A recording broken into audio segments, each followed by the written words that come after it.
In the ancient land of Argolis, nestled among pine-covered slopes, stands one of the greatest wonders of classical antiquity, the Ancient Theater of Epidaurus.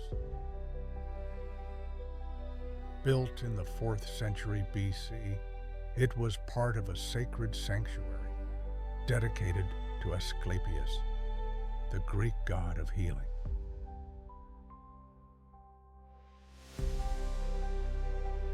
And it is here, among marble steps and whispering trees, that the Greeks brought together art, medicine, and spirit.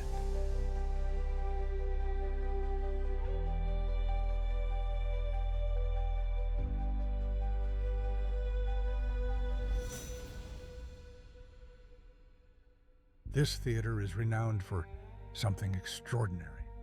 Its acoustics, so precise, so pure, that a single coin dropped on stage can be heard in the furthest seat, some 60 meters away. No microphones, no amplifiers, just stone and the brilliance of human design.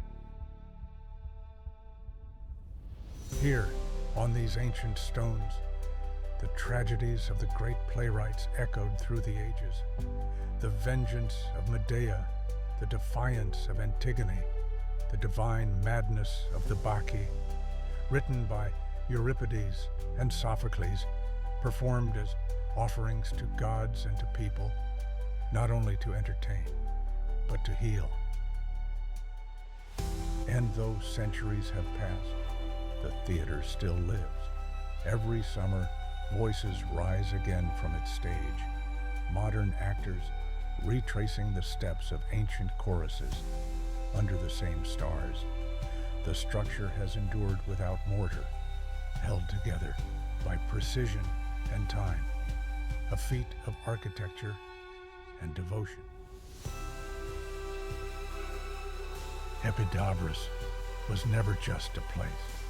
It is a vessel, a bridge between body and soul, art and healing, a theater where every whisper becomes a song and every silence speaks.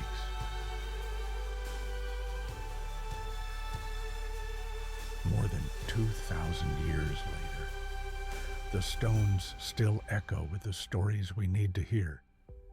This is the Ancient Theater of Epidaurus, the voice of the ancients carved in stone.